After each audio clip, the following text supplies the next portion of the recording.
Buenos días, hermanos. Dios les bendiga en esta hermosa mañana. Am, Continuamos con nuestra serie en la carta a los Romanos. Amén.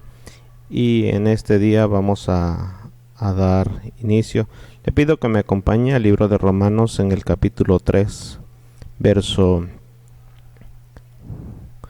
9 al 20. Y el tema de hoy se estará llamando el problema irrefutable de toda la humanidad. Romanos 3, 9 al 20. Amén. Vamos a darle lectura en el nombre del Padre, del Hijo y del Espíritu Santo. Amén. Dice así la palabra de Dios. ¿Qué pues? ¿Somos mejores que ellos?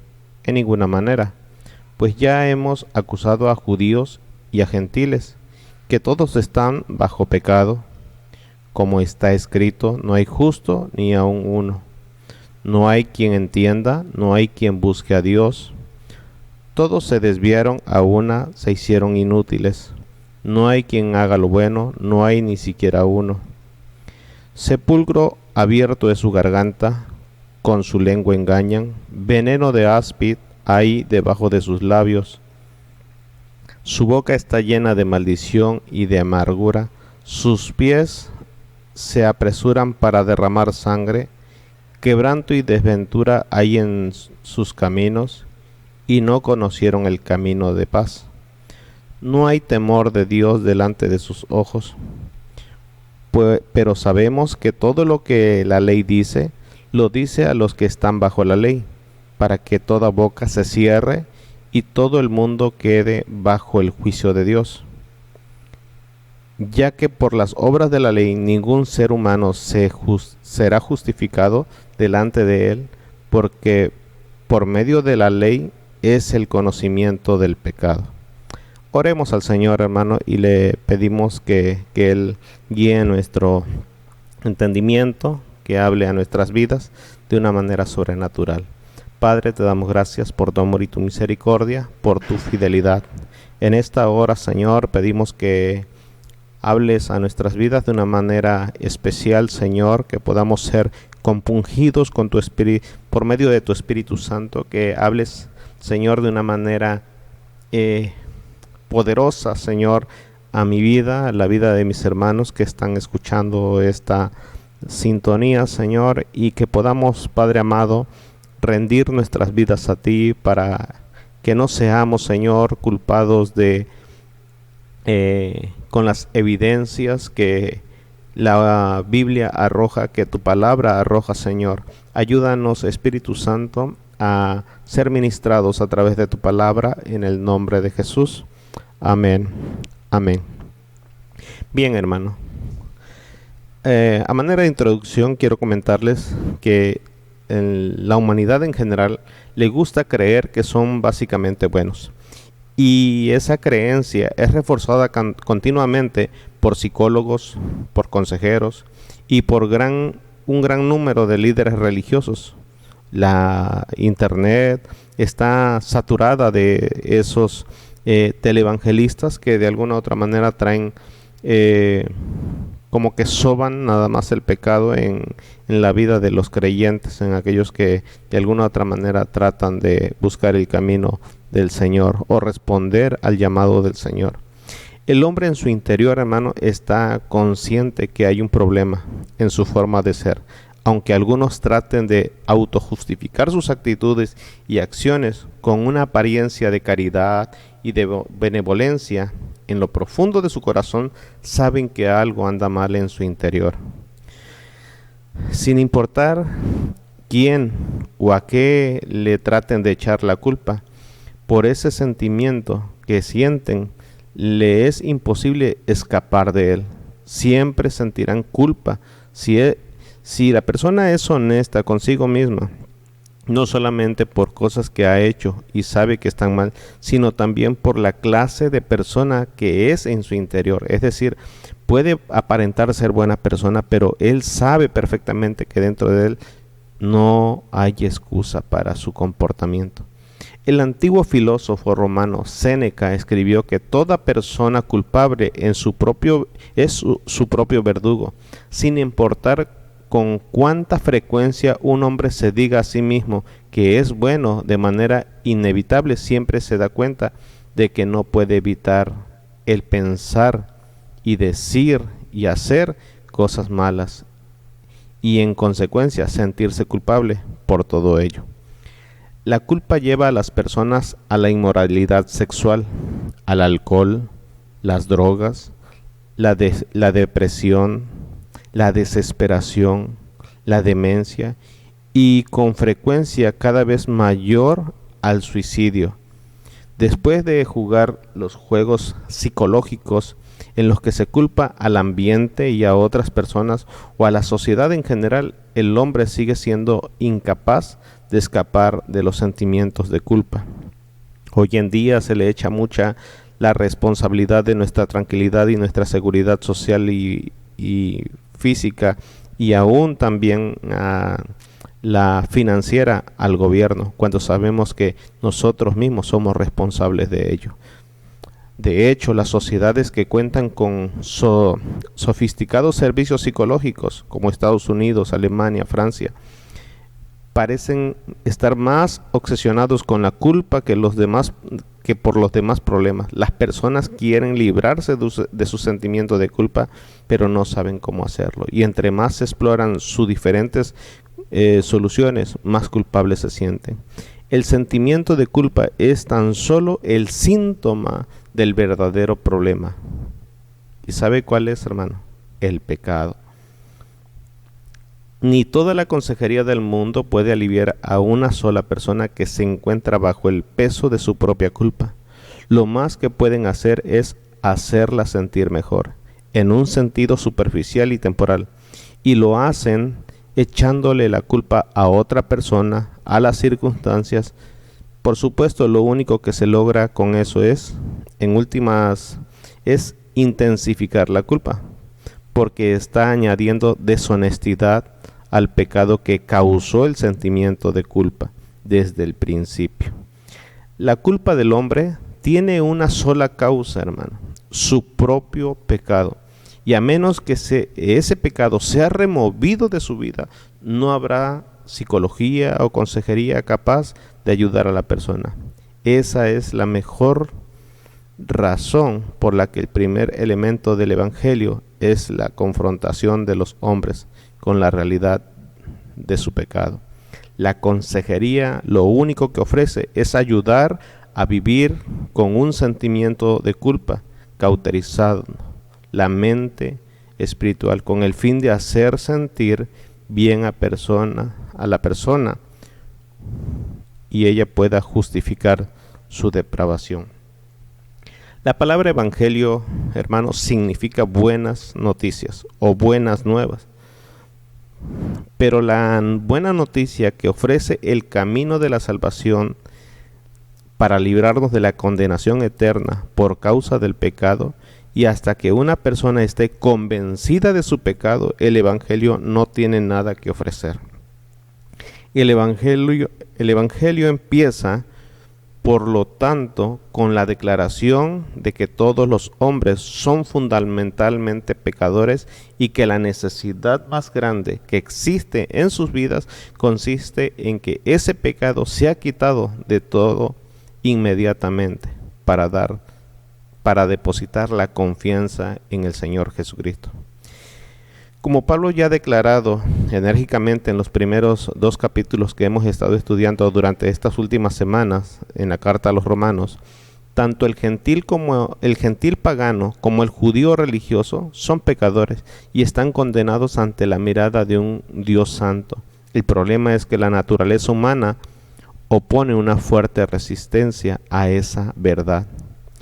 El doctor Donald Gray Barhouse dijo: no es nada más que el orgullo terco y egoísta del hombre lo que le impide proceder a la confesión ante Dios, que puede traerle una libertad completa, pero el hombre se niega a hacerlo. Eso lo hace él en un comentario de su mensaje en la carta a los Romanos de capítulo 2. Amén. El apóstol Pablo estaba muy al tanto de la disposición del hombre para negar su propio pecado, Por lo tanto, con base en la creación, en la historia, en la razón y la lógica, así como en la conciencia, Pablo ya ha presentado un testimonio contundente de la pecaminosidad del hombre. Ahora él procede a presentar el testimonio supremo y concluyente, que es el testimonio de las Escrituras. En este mensaje, hermano, hemos tratado de resumir este tema, ¿verdad?, del problema irrefutable del ser humano. Lo hemos tratado de resumir desde el capítulo 3 del verso 9 al 20. Lo hemos tratado de resumir en cuatro puntos, ¿verdad? Y le hemos llamado evidencias para la sentencia de la humanidad.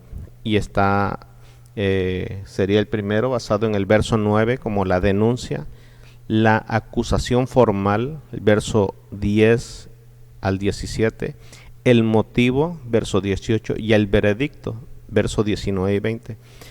Hay mucha información que Dios ofrece a través de su palabra para confirmar cada uno de estos puntos. Por lo tanto, si no alcanzamos a terminarlo, vamos a ver una parte y la otra parte la próxima semana. Amén. Bien, vamos a empezar con nuestro primer punto, ¿verdad? La denuncia. El verso 9, hermano, si nosotros pusimos atención, ahí empieza con una pregunta, dice, ¿qué pues? Observe cómo empieza. ¿Qué pues? Con esta expresión es como si Pablo estuviera diciendo, ¿acaso se necesitan más evidencias? Recordemos que el apóstol ya ha anunciado al pagano moral y al inmoral, y después de ello al judío moral y al judío inmoral. Su segunda pregunta también es retórica. Si observa, dice, ¿qué pues? ¿Somos nosotros mejores que ellos? Observe la pregunta. Entonces, lo que Pablo quiere decir aquí, ¿acaso nosotros tenemos una naturaleza mejor que la de ellos, cuya condenación acaba de ser demostrada en el capítulo 2 y en el capítulo 3 del 1 al 8? Observe cómo con claridad Pablo en esta carta trata de poner ahora en el banquillo de los acusados, ya puso a judíos, ya puso a gentiles en el capítulo 2, pero ahora como que si estuviera hablando a un tercer grupo de personas, puesto que dice, somos nosotros, es decir, ni él se cataloga como judío en este caso, en esta expresión, ni tampoco se cataloga como gentil. Dice, somos nosotros mejores que ellos. La palabra nosotros, al parecer, hermano, hace referencia a judíos cristianizados, dejando fuera la autojustificación de aquellos judíos creyentes que pudieran estar leyendo la carta. En otras palabras, estaría diciendo, ¿acaso los cristianos somos mejores que los otros dos grupos de personas? Es decir, tanto los judíos como los gentiles, de los cuales estuvo hablando en los textos anteriores, acerca de los cuales ya se ha demostrado que están condenados delante de Dios. ¿Tenemos alguna superioridad personal con respecto a los demás? Es como si Pablo yo estoy parafraseando lo que Pablo está diciendo. Fuimos salvados debido a que nuestra naturaleza humana básicamente estaba en un plano más elevado que el de ellos. Está tremendo esa pregunta. Pablo inmediatamente responde su propia pregunta en este mismo pasaje. Dice, ¿qué pues? ¿Somos nosotros mejores que ellos? Y él dice, inmediatamente contesta, dice, en ninguna manera, ¿verdad? Él está diciendo, en ningún sentido somos mejores nosotros mismos frente a los demás. En otras palabras, toda la raza humana, sin excepción alguna, tanto judíos religiosos como gentiles paganos y cristianos, sin excepción, deben presentarse para rendir cuentas ante el tribunal de la justicia de Dios. Y continúa diciendo, pues ya hemos acusado a judíos y a gentiles, que todos están bajo pecado.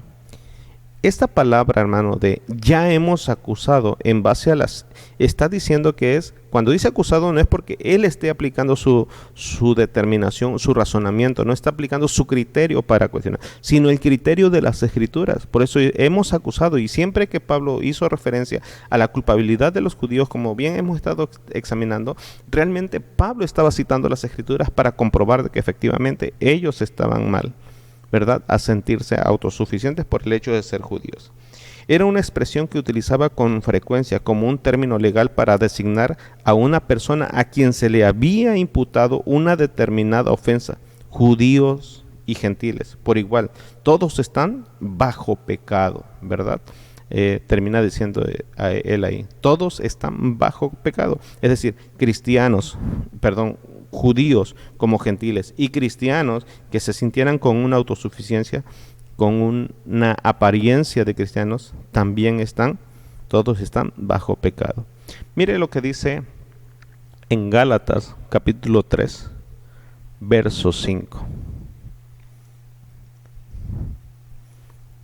¿Sí? Hermanos, hablo en términos humanos, un pacto, aunque sea de nombre, una vez ratificado, nadie lo invalida ni le añade. Pablo en este pasaje, hermano, en la carta a los Gálatas, está presentando una idea que a los judíos les parecía absurda, incluso judíos creyentes de los que estaban en Roma. Simplemente no congeniaban con la manera de expresarse de Pablo. ¿Por qué? Porque ellos creían, observe, dice, hermanos míos, hablo en términos humanos. Un pacto, ellos están refiriéndose al pacto del anterior, pero Pablo no está mencionando este mismo pacto. Dice, aunque sea de hombre, una vez ratificado, nadie lo invalida ni le añade. Entonces ellos de alguna otra manera estaban malinterpretando las palabras de Pablo. De hecho, en una ocasión, Pablo confronta a Pedro por sucumbir ante la influencia de los cristianos judaizantes. Estos todavía, según la idea, creían que ellos eran justos delante de Dios por el simple hecho de ser judíos, miembros de su raza escogida. Por otra parte, los judíos creían en esa misma firmeza de los gentiles, a quienes se le llamaban comúnmente griegos, debido a la preponderancia de la cultura y el idioma griego. Incluso bajo el poder político romano, eran pecadores por naturaleza y simplemente por el hecho de no ser judíos. Sí, los judíos los consideraban, hermano, pecadores, nada más por el hecho de no ser judíos. A todos por igual, ya sea que sean gentiles o no sean gentiles, griegos o no griegos. Observe, era tan cerrado su manera de pensar que Pablo expone, si un judío era golpeado por una circunstancia adversa, hermano, sea económica, es decir, que fuera pobre, emocional, que estuviera abatido, espiritual, que no tuviera fe suficiente, o física, se consideraba que estaba en pecado o que alguien en su familia lo había cometido, lo había sujetado a una condenación de pecado, como en el caso de Juan capítulo 9, verso 2. Dice así, y le preguntaron sus discípulos, diciendo, Rabí, ¿quién pecó, este o sus padres? A ver si lo pueden ver ahí. Dice, y le preguntaron sus discípulos, diciendo, Rabí, ¿quién pecó, este o sus padres, para que haya nacido ciego? Observe cómo después, al hacerle esta pregunta, después de corregir la suposición errónea de los discípulos, Jesús les devolvió la vista al hombre. Cuando el hombre estaba hablando con los fariseos, poco tiempo después, ellos manifestaron con vehemencia la misma suposición errónea de los 12 que los 12 habían expresado. Cuando el hombre les dijo acerca de Jesús en el verso 33 y 34, cuando él va a rendir cuenta, dice, si éste no viniera de Dios, el ciego está hablando a favor de Jesús. Dice, si no viniera de Dios, nada podría hacer. Verso 34. Respondiendo le dijeron, ¿quiénes? Los fariseos, a los que le estaba dando testimonio y a los cuales le estaba presentando evidencias de que realmente Jesús venía de Dios. Y esos fariseos le contestan, respondieron y le dijeron, tú naciste del todo en pecado. Esta misma idea se presentaba casi en todos los judíos, hermano. Y nos enseñas a nosotros, y dice que le expulsaron. En otras palabras, ningún judío que estuviera bajo pecado, bajo estas circunstancias adversas, ya sea económica, emocional, espiritual, física, no tenía ánimos de voto porque se consideraba que estaban en pecado. Ahora bien, aún los cristianos mismos en algunas veces se sienten tentados a creer que Dios les favorece o los salvó de alguna manera, por alguna manera, me equivoqué aquí en mis notas, por el hecho de ser merecedores de recibir la salvación que otras personas. A menudo escucho a personas decir, yo no me bautizo, o cosas como, yo no voy, yo no me comprometo porque aún no estoy listo. El ser humano, sin la ayuda previa de Dios, nunca podrá cumplir los estándares de Dios, hermano. Nunca. Nosotros necesitamos depender 100% de la gracia de Dios. Amén. Si una persona recibe un milagro, también es otro extremo, hermano, que si una persona recibe un milagro o bendición, es por su misericordia, por la misericordia de Dios. Y si es salvo, es por su gracia únicamente, no por sus atributos personales o su estilo de vida o por su espiritualidad. El ser humano debe reconocer que tiene la incapacidad absoluta para llegar a agradar a Dios en sus propias fuerzas. A pesar de las grandes diferencias en la conducta y en las actitudes externas que existen entre personas, toda persona que no tiene a Cristo como el Señor de sus vidas es pecadora por naturaleza y se encuentra bajo el dominio y el control de Satanás. Mire lo que dice Juan capítulo 8, verso 43 y 44. Porque no entendisteis mi lenguaje, dice. Porque no entendisteis mi lenguaje, porque no podéis escuchar mi palabra. En otras palabras, aunque el hombre quisiera escuchar la palabra, no puede. Por eso no puede entender el lenguaje de Jesús, porque no podéis escuchar mi palabra. No es una responsabilidad del todo humana. Vosotros sois de vuestro padre el diablo, y los deseos de vuestro padre queréis hacer. Él ha sido homicida desde el principio y no ha permanecido la verdad, porque no hay verdad en él. Cuando habla mentira, de lo suyo habla, porque es mentiroso y padre de mentira.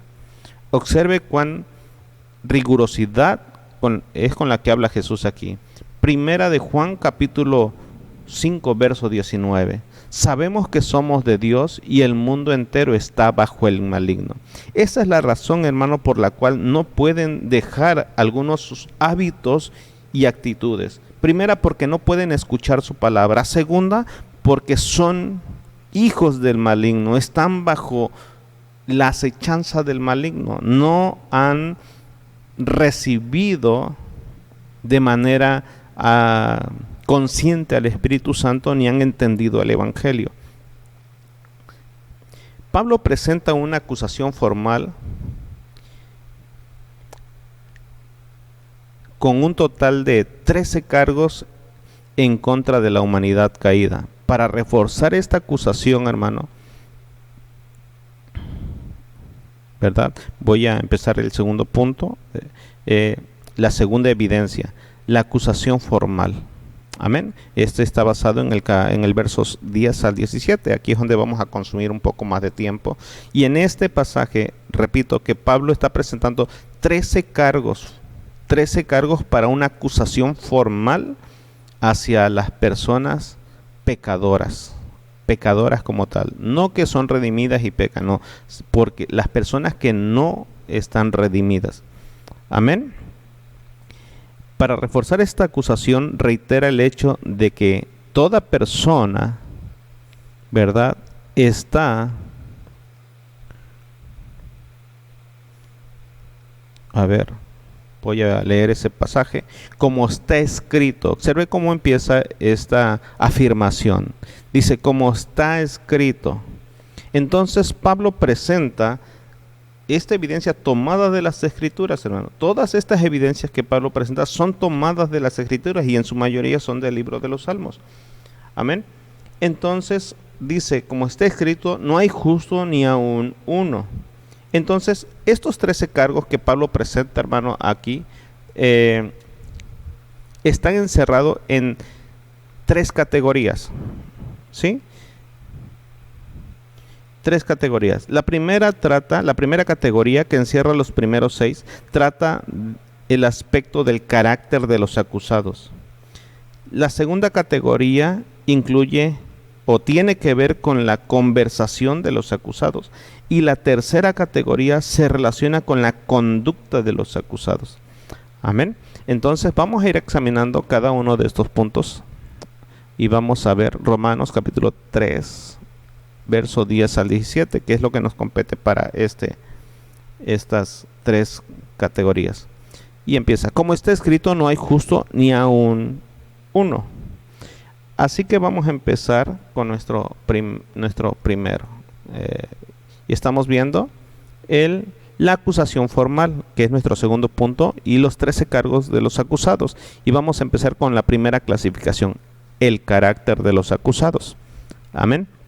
Y vamos a empezar con el primero. El primer cargo es: la humanidad es universalmente malvada. Y está basado en el verso 10. ¿Cómo dice el verso 10? Bueno, dice, no hay justo ni aun uno. En primer lugar, la humanidad es universalmente malvada y no hay excepción.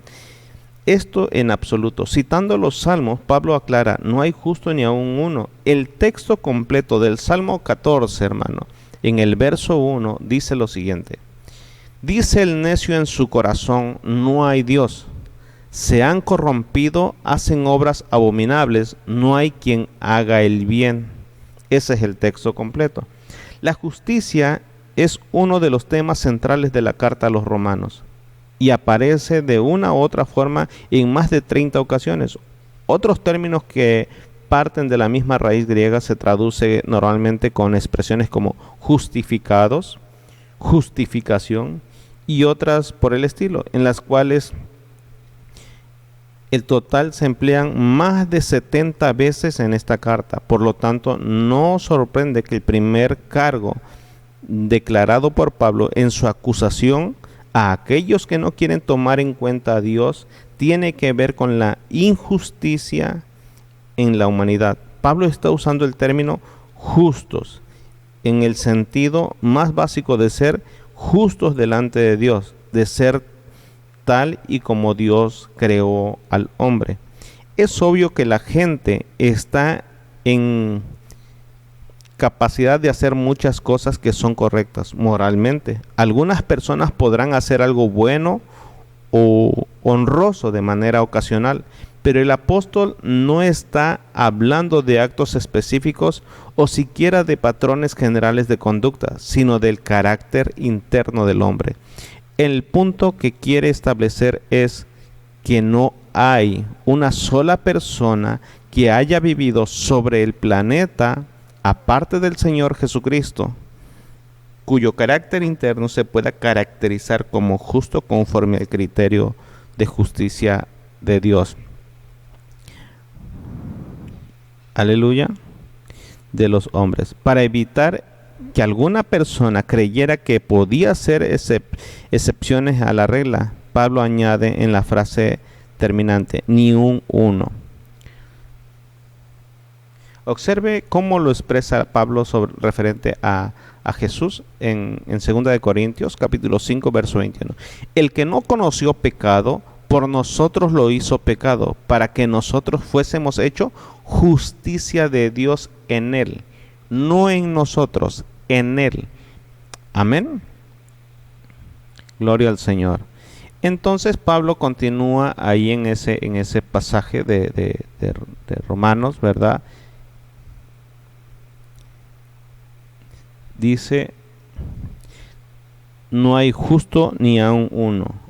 Observen, no deja lugar a que alguien pudiera aludir a de que es buena persona. No hay justo, no hay nadie que pueda cumplir esas características, ¿verdad? Como ya lo hemos mencionado, hay personas que tendrán ciertos grados de bondad, amor, generosidad, honestidad, veracidad y otras virtudes, pero ni aun uno, aparte de Cristo, se ha acercado ni siquiera al 1% de la perfección de la justicia, que es el único estándar aceptable por Dios. El estándar de justicia de Dios para los hombres es la justicia que Él mismo posee, y Cristo puso esto de manifiesto en Mateo capítulo 5, verso 48.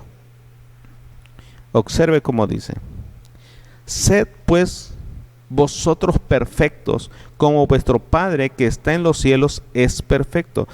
Jesús establece el estándar, hermano, de justicia que es aceptable para Dios. En otras palabras, una persona que no sea tan buena como Dios no es aceptable para Dios, por muchos esfuerzos humanos que pueda hacer, como Pablo aclara más adelante en la epístola y como el Nuevo Testamento enseña en todas sus extensiones. Los hombres pueden llegar a ser perfectamente justos cuando la justicia de Cristo les es imputada, adherida en sí mismos, pero no por sus propios logros, sino porque Jesús cumplió la justicia y Él es quien nos presenta justos delante del Padre. La verdad que hace el Evangelio, es decir, las buenas noticias o las buenas nuevas, es precisamente que Dios ha provisto un camino para que el hombre pueda ser perfecto, divinamente perfecto, pero esa perfección viene por entero como resultado de la gracia de Dios cuando se responde por fe a su Hijo Jesucristo. Pablo está hablando aquí de los hombres, todos los hombres que están separados de Cristo. Ante los ojos de Dios no existen niveles de justicia en los concernientes a la salvación. Solamente hay justicia perfecta en Cristo o pecaminosidad perfecta fuera de Él.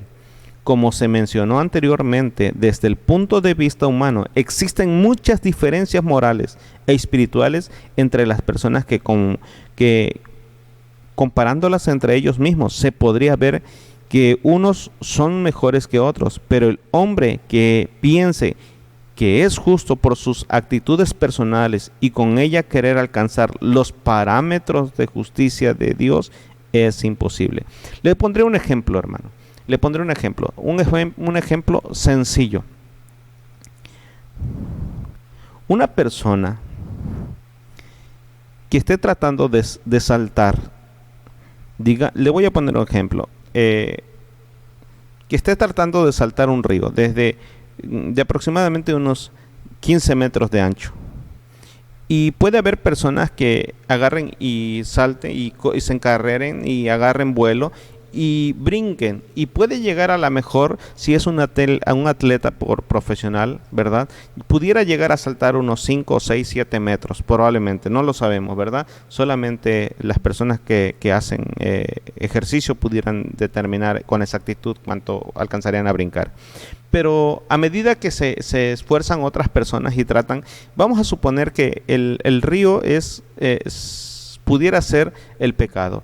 Y están tratando de salir del pecado, pero la salvación se encuentra del otro lado del río. Entonces, con sus esfuerzos personales están tratando de cruzar este río con un solo brinco. No se puede hacer de otra manera, tiene que ser con un solo brinco, ¿verdad? Y entonces brincan y brincan y brincan, y aunque pudieran haber competencia entre ellos y pudieran ser unos mejores que otros, y unos decir, yo brinqué más, tú brincaste menos, yo me acerqué más, yo brinqué, en fin, todas estas cosas, entre ellos pudiera haber que haya mejoría, haya un buen ejemplo, ¿verdad? Haya personas que digan, yo fui mejor que ellos, pero esa es una comparación entre ellos, pero nunca se podrá acercar a la perfección de Dios, porque la perfección de Dios sería brincar todo el brinco completamente. Casi como si estuviera haciendo un comentario sobre la competencia de este estilo, Pablo declara en el versículo de Romanos 3:23. Observe, dice así: por cuanto todos pecaron. En otras palabras, todos los que tratan de saltar con sus propios esfuerzos y de alcanzar a llegar a los estándares de justicia de Dios, entonces dice, por cuanto todos fallaron. No importa qué tanto salto, si saltó 1 metro, 2, 4, 5, 6, 7, no importa cuánto haya brincado, cuánto se haya esforzado, por cuanto todos fallaron, cuanto todos pecaron y están destituidos de la gloria de Dios. En otras palabras, ninguno puede lograr los estándares de Dios en sus propias fuerzas. Necesita a Dios forzosamente. Aleluya. Bien, entonces veamos nuestro segundo punto, ¿verdad? Nuestro segundo punto es que el carácter de los acusados es que es espiritualmente ignorante. Y esto lo vamos a ver en el verso 11a.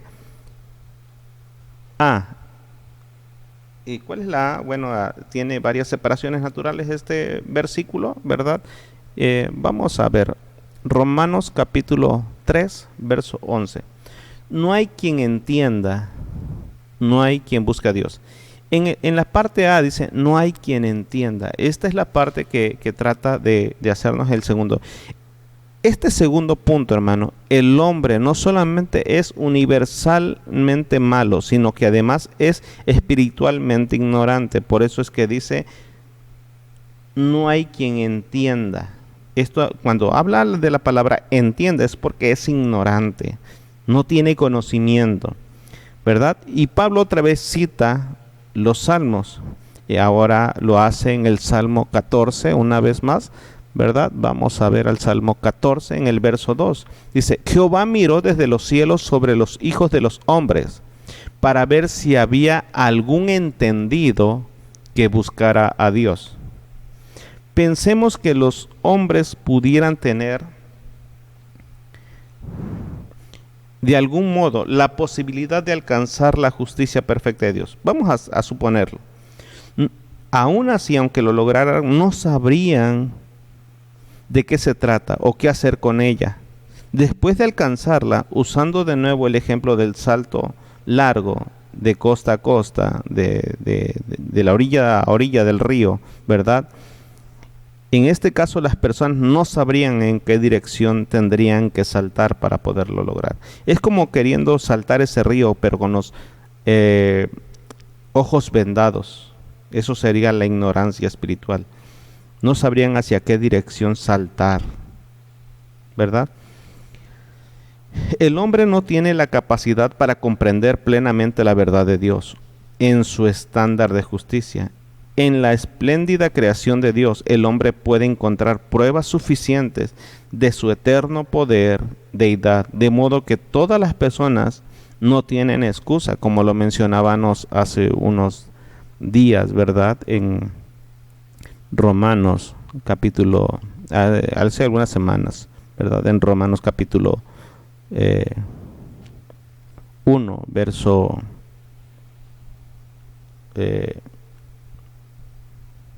20, si mal no recuerdo. Aleluya. Gloria al Señor. Pero aparte de la capacidad de ver esa revelación general de su poder y majestad, el hombre no tiene en sí mismo la capacidad espiritual de conocer o entender a Dios mismo, debido a que Él es espiritualmente ignorante. Veamos 1 Corintios verso 2:14. Dice lo siguiente: pero el hombre natural no percibe las cosas que son del Espíritu de Dios, porque para él son locura, y no las puede entender porque se han de discernir espiritualmente, ¿verdad? Si nosotros observamos con claridad en esta carta, también Pablo en la carta a los Efesios, el apóstol señala que la ignorancia espiritual del hombre no se debe a las circunstancias externas desfavorables o a la falta de oportunidades de tener una educación formal. Se debe única y exclusivamente a su propia naturaleza pecadora, que no desea conocer y entender, mucho menos obedecer y servir a Dios. Como lo dice en Efesios capítulo 4, verso 18. Miremos qué es lo que dice. teniendo el entendimiento entenebrecido, ajenos de la vida de Dios por la ignorancia que en ellos hay, por la dureza de su corazón. Dice que las personas no salvas se caracterizan por tener un corazón entenebrecido, ¿verdad? El entendimiento entenebrecido, ajenos de la vida de Dios, ignorantes, ¿verdad? De esa vida de Dios y endurecido el corazón. Los hombres no pecan y se endurecen en contra de Dios, no, sino que debido a su ignorancia con respecto a Él, debido a su ignorancia es que no puede, se endurece su corazón. En otras palabras, lo que está diciendo es que porque son ignorantes, por eso es que se endurece su corazón. No es que tengan el corazón endurecido y que por eso se rebelan contra Dios. No, es totalmente al revés.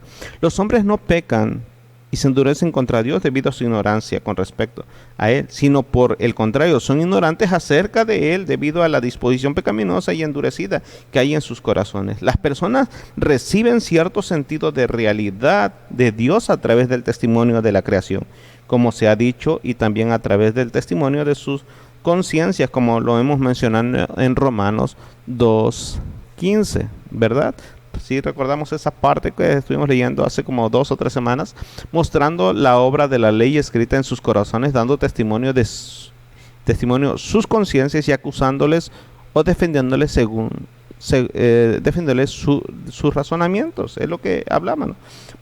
Por su dureza o por su naturaleza voluntariamente pecadora, se encarga de bloquear el entendimiento de estos testimonios. En otras palabras, se entorpecen, se hace nula la palabra de Dios en ellos. Por esa razón, el hombre natural endurece su corazón y se entenebrece su mente. No solamente es incapaz de entender a Dios, sino que además no tiene la menor disposición de hacerlo.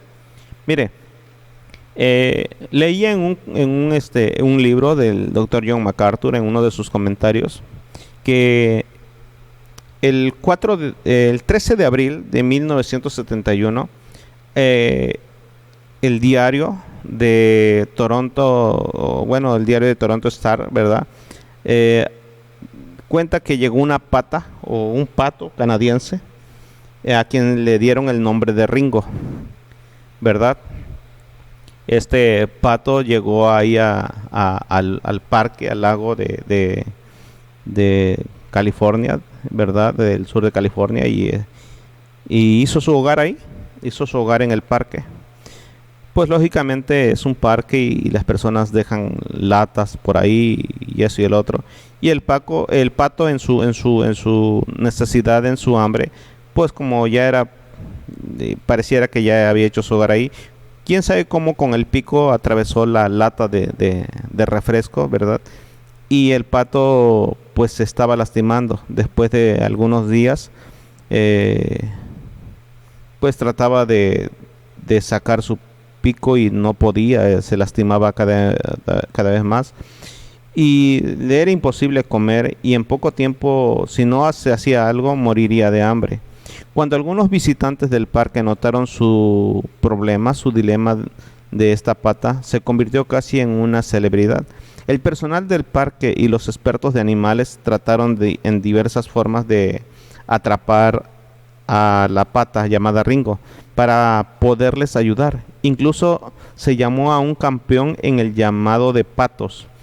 La gente trataba de atraerla con alimento, pero sin éxito. Desafortunadamente, la pata asustada tomó estos esfuerzos de ayuda como amenazas, todos los intentos de ayudarla, y simplemente los rescatadores la perdieron de vista y nunca pudieron atraparla. No se sabe si Ringo pudo sacar la lata de su pico antes de morir. Esta trágica historia, hermano, fue real, ¿verdad? Y una manera que nos ayuda de ilustrarla es que el hombre caído y condenado, atrapado en su pecado, se encuentra en medio de una confusión similar a la de este pato llamado Ringo, puesto que se ve puesto que ve el Evangelio como una amenaza para su estilo de vida y sus deleites carnales, escondiéndose de todo aquello que representa a Dios, ya sea que sean hermanos, cristianos, líderes o el mismo pastor. Una persona que trata de ver, o que ve que el Evangelio es amenaza para él, entonces se aparta. No ve el Evangelio como su única vía de escape hacia la bendición eterna. El ser humano realiza todos los esfuerzos para escapar del mensaje que el Señor Jesucristo, en su gracia, ha provisto para su salvación. Pero si el hombre no se deja atrapar por el Señor, morirá en su pecado, y por lo tal le espera una horrenda expectación de fuego, como lo menciona el libro de Hebreos. El tercer punto, hermano, a tratar en el carácter de los acusados es que es rebelde. Verso 11 para la parte B. En el verso 11, observemos, dice, no hay quien busque a Dios. Además de ser universalmente malo y espiritualmente ignorante, el hombre es rebelde. No hay quien busque a Dios, dice la parte B. Declara Pablo haciendo alusión al Salmo 14:2 una vez más. ¿Sí? Vamos a ver el Salmo 14:2. Sí, puedo ponerlo aquí. A ver.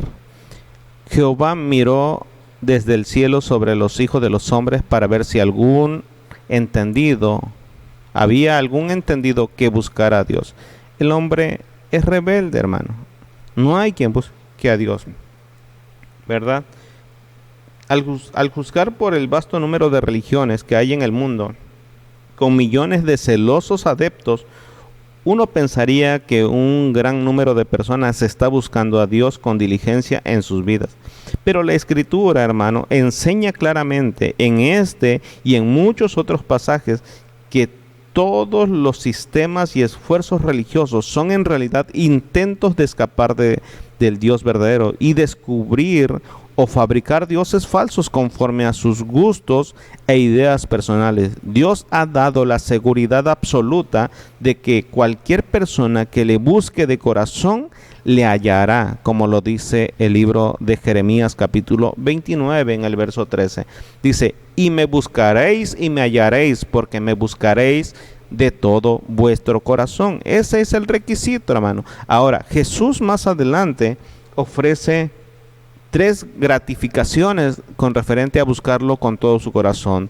Dice en San Mateo capítulo 7 verso 8, porque todo aquel que pide, recibe. Esa es la gratificación, que nosotros pedimos y Él nos dará. Esa es la primera gratificación. La segunda gratificación es que el que le busca, hallará, y el que llama, se le abrirá. Hablando de los cielos, de las puertas de los cielos. Entonces, hermano, tenemos gran ejemplo aquí, o grandes virtudes para poder dejar la rebeldía y buscar realmente a Dios.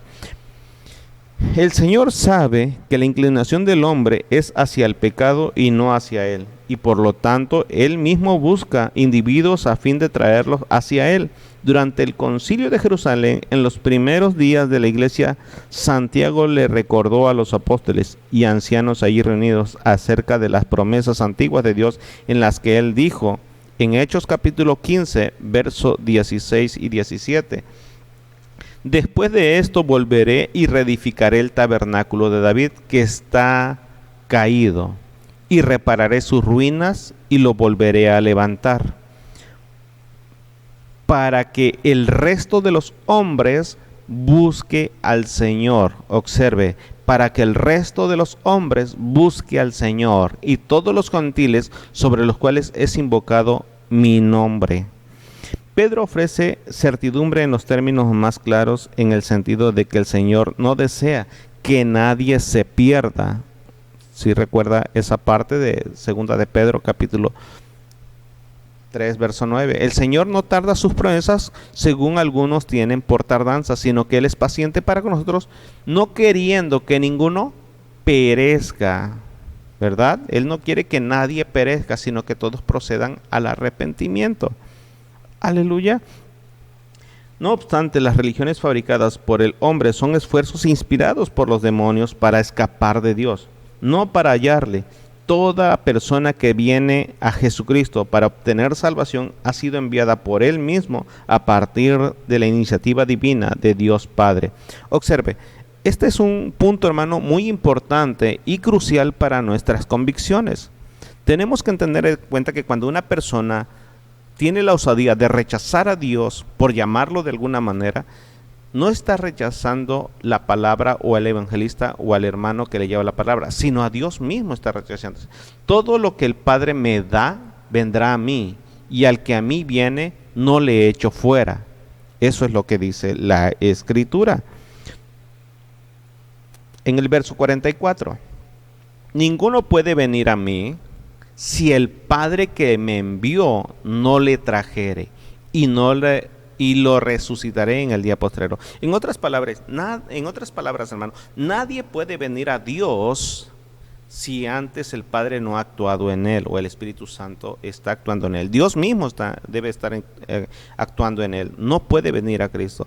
Cuando una persona siente el deseo de escuchar la palabra o de venir a Cristo, es porque Dios ya está trabajando en él. Cuando la persona trata de socavar, de entenebrecer esa palabra, ese llamado, se mete en serios problemas.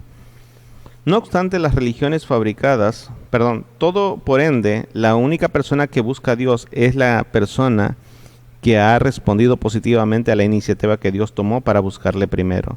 La persona que verdaderamente busca a Dios es como David, quien declaró en el Salmo 16:8.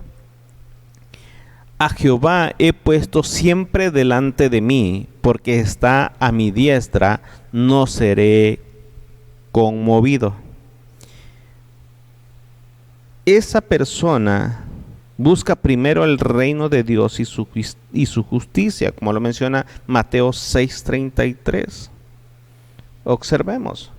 Mas buscad primeramente el reino de Dios y su justicia, y todas estas cosas os serán añadidas. Dios, a esta persona, hermano, que busca a Dios, Dios se convierte en el foco central de toda su vida, en la fuente de todas las cosas, en el principio, en el final de todo. Eso es lo que se llama como una persona consagrada para el Señor, una persona que Dios ha escogido y la ha santificado, la ha hecho santa, la ha hecho apartada para Él. Aleluya. Bueno, buscar a Dios en verdad consiste en respetar y adorar su majestad soberana, y el alimentarse con la verdad de su palabra es obedecer sus mandamientos, hablar con él en oración, vivir conscientemente en su presencia con un deseo de agradarle.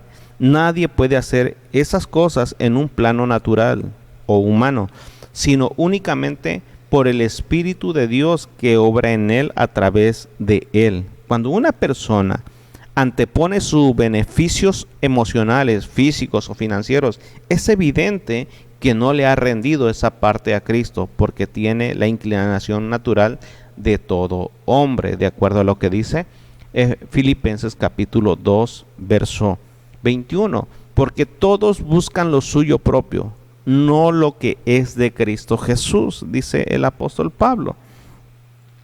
Cuarta acusación, ¿sí? Y es que el hombre es descarriado. Verso 12. Y dice, todos se desviaron, a una se hicieron inútiles, no hay quien haga lo bueno, no hay quien busque a Dios. La parte A de este pasaje, de este verso, es todos se desviaron. Por lo tanto, el cuarto punto que Pablo acusa a los hombres de ser descarriados por naturaleza, siguiendo con la cita de Salmos 14:3. Dice así: todos se desviaron a una, se han hecho corrompidos, no hay quien haga lo bueno, no hay ni siquiera uno. Él declara que todos se desviaron de Dios. La persona es mala e ignorante, de la verdad de Dios y rebelde contra Dios por naturaleza. De modo inevitable vivirá alejada de la voluntad de Dios por naturaleza propia. Se desviaron en un contexto militar, hace referencia a un soldado que corría en sentido contrario. En otras palabras, estaba desertando en medio de la batalla, se iba por otro camino. Al hablar de esta inclinación humana universal, al ir en la vía contraria al camino de Dios, Isaías escribió en el capítulo 53, en el verso 6. Todos nosotros nos descarriamos como ovejas, cada cual se apartó por su camino, mas Jehová cargó en él el pecado de todos nosotros. Observe con claridad, todos nosotros nos descarriamos como ovejas, cada cual se apartó por su camino. Es el punto, ¿verdad? En la iglesia primitiva, el evangelio era llamado algunas veces el camino, hermano. Vamos a observar algunas evidencias de cómo los primeros cristianos, los apóstoles y los discípulos de los apóstoles, le llamaban la convicción al evangelio, al camino, al reino, al estilo de vida, le llamaban el camino. Hechos capítulo 9, verso 2, dice: y les pidió cartas para las sinagogas de Damasco, a fin de que si hallase algún hombre o mujer de este camino, observe, los trajese presos a Jerusalén. Aleluya. Jesús también declaró en Juan 14:6: yo soy el camino y la verdad y la vida. Nadie viene al Padre sino por mí. Pero observe que dice: yo soy el camino. Llevamos aquí 3 puntos. Hechos capítulo 16, verso 17, dice: está siguiendo a Pablo y a nosotros daba voces diciendo. Habla de una mujer que estaba, una jovencita que estaba ahí endemoniada, ¿verdad? Y esta joven esclava daba voces. Y dice que tenía un poder de adivinación, y reconoció a través de ella que Pablo y sus compañeros eran, ¿verdad?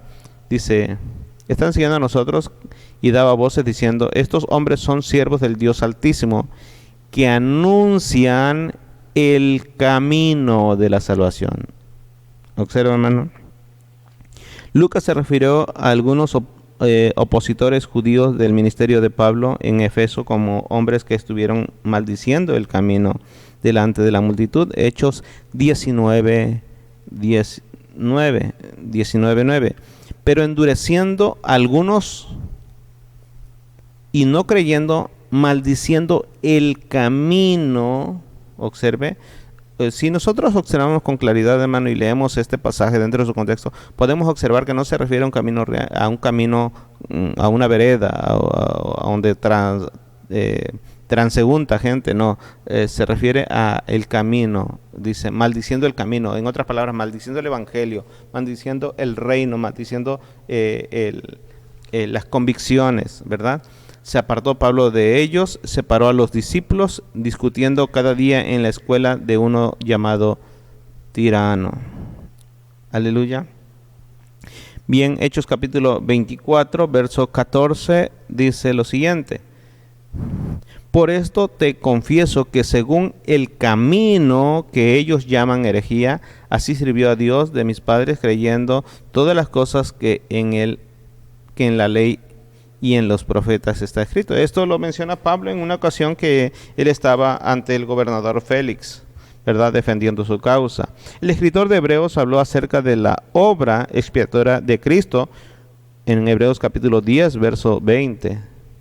Dice: por el camino nuevo. Observe, hablando de la ruta, la brecha, esta convicción que Jesús hizo. Dice: por el camino nuevo y vivo que Él nos abrió a través del velo, esto es, su carne.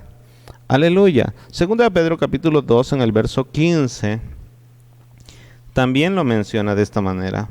Pedro habló de los falsos maestros que se habían infiltrado en la iglesia tras haber dejado el camino recto. Observe, y han dejado el camino recto y se han extraviado siguiendo el camino de Balaam, hijo de Beor, el cual amó premio de la maldad. Observa en el verso 21, en este mismo pasaje, porque mejor les hubiera sido haber conocido el camino de la justicia que después de haberlo conocido, volverse atrás del santo mandamiento que les fue dado. Después de no haber conocido, hubiera sido no haber conocido el camino de la justicia. Aleluya. Por otra parte, el patrón básico de la vida propia del hombre natural se caracteriza por ser el mal camino. Proverbios capítulo 8, verso 13 también hace mención. El temor de Jehová es aborrecer el mal, la soberbia y la arrogancia y el mal camino y la boca perversa y aborrezco. También Proverbios 14, 12 dice, hace otra referencia. Hay camino que al hombre le parece derecho, pero su fin es camino de muerte. Fíjese, hermano, que en una ocasión leía una biografía del evangelista de Wayne L. Moody. El evangelista fue invitado en una ocasión a ir a predicar a un reclusorio, y como no había espacio, lo hacen predicar en un pasillo al fondo y todos los presos tenían que estar en sus celdas. Entonces él predica el mensaje con mucho deseo, con mucha pasión, tratando de que la gente se convirtiera, encontrara el camino de Dios, ¿verdad? Y abandonara su propio camino, abandonar ese mal camino. Él pide que le permitan hablar con los presos después. Y cuando lo hace, pasa con el primero de la celda y se da cuenta que la mayoría no habían puesto atención, ni siquiera habían tenido el interés de escucharlo, de prestar atención, y cada quien estaba haciendo lo suyo y se estaba desanimando. Pero ya al final de la ruta, ya para salir, encuentra a un hombre agachado con sus codos sobre sus rodillas, llorando amargamente. Y le pregunta, ¿qué te pasa? ¿En qué te puedo ayudar? Y él contesta, le dice, ¿tienes algún problema? Y le dice, sí. ¿Cuál es tu problema? Y él le contesta, mi pecado. El evangelista estaba agradecido porque sabía que ningún hombre tiene acceso al camino de Dios hasta que está dispuesto a abandonar su propio camino, y que no estará dispuesto a buscar la salvación hasta no haber admitido que está perdido. El quinto cargo que el apóstol Pablo presenta es que el hombre es espiritualmente inepto. En el mismo verso 12 de Romanos 3 dice, a una se hicieron inútiles.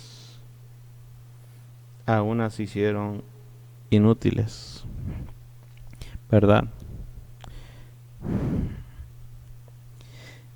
En este quinto punto, Pablo denuncia al hombre natural que se torna espiritualmente inepto. Dice. Es decir, la humanidad caída, sin excepción, se hicieron inútiles. El equivalente en hebreo del término griego que se traduce aquí como inútiles se empleaba con frecuencia para describir la leche que se tornaba agria o rancia, que por ende no servía para beber, para hacer mantequilla, queso o cualquier otra cosa comestible. En la literatura griega antigua la palabra también se usaba para describir la risa insensata o disparatada de un tonto. Aparte de una relación salvadora con Jesucristo, la persona no es más que una rama espiritual muerta, totalmente incapaz de producir fruto. Como tal carece de vida y de valor, y solamente sirve para ser arrojada al fuego, para ser consumida, de acuerdo a lo que dice Juan capítulo 15, verso 6. El que en mí no permanece será echado fuera como el pámpano y se seca, y los recogen y los echan en el fuego y arden. La carta de Pablo a Tito hace énfasis en la misma realidad trágica cuando reflexiona a la futilidad absoluta de quienes incluso profesan conocer a Dios. En el capítulo 1, en el verso 16 dice, profesan conocer a Dios, pero con los hechos lo niegan, siendo abominables y rebeldes, reprobados en cuanto a toda buena obra. El hombre natural es inútil para los propósitos de Dios, y así como ocurre con la rama muerta, que es infructuosa, él está destinado para el fuego del infierno. El sexto punto, hermano, o el sexto cargo es que el hombre natural es acusado de ser corrupto. Aleluya. Él es moralmente corrupto. Es el sexto cargo que Pablo imputa. Que es al mismo tiempo una repetición del primer cargo y es un resumen de los 5 cargos anteriores. No hay quien haga lo bueno, dice Pablo. No hay ni siquiera uno quien haga lo bueno. Se refiere al igual que hace lo que es recto o en particular lo que es moralmente correcto. Vamos a ver el verso 12. El verso 12 es el que estamos exponiendo. Dice, todos se desviaron a una, se hicieron inútiles. Y luego la parte C dice, no hay quien haga lo bueno, no hay ni siquiera uno. Si nosotros observamos, vuelve a repetir, como si estuviera haciendo un resumen general en esta parte del carácter de los acusados. Amén.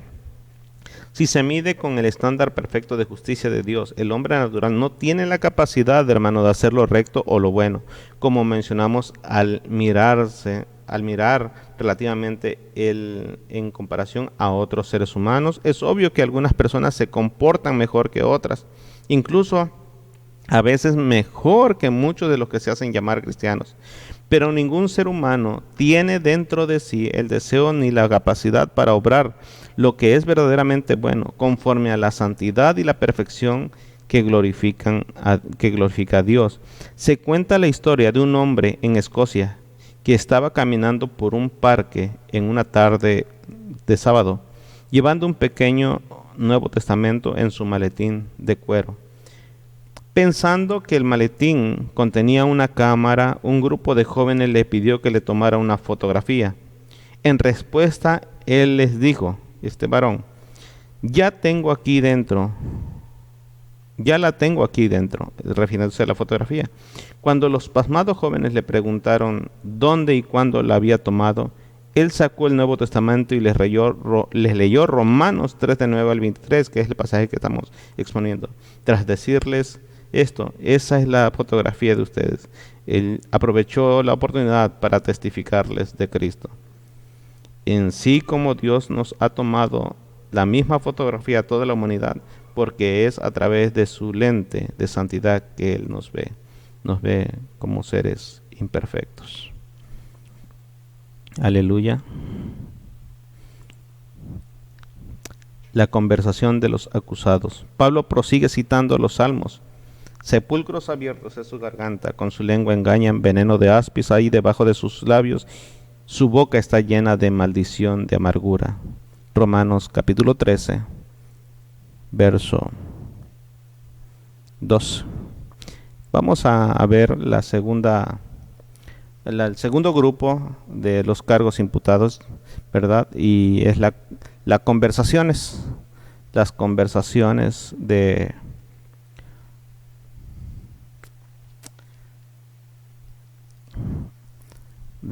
los acusados.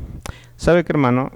Vamos a orar, vamos a dejarlo ahí y la próxima semana estaremos continuando con esta parte, la conversación de los acusados, porque el tiempo nos gana. Y le pido que cierre sus notas, que la ponga ahí para continuar la próxima semana, y vamos a pedirle a Dios que nos ayude a comprender, que nos ayude a entender su palabra. Amén. Que nos ayude a cambiar, que nos ayude a mejorar en nuestro carácter como cristianos, ¿verdad? De manera que no seamos acusados delante de Dios. Padre, te damos gracias por tu amor y tu misericordia, por tu fidelidad, por tus bondades. Hoy, Señor, nos presentamos delante de ti creyendo fielmente que usted nos escucha.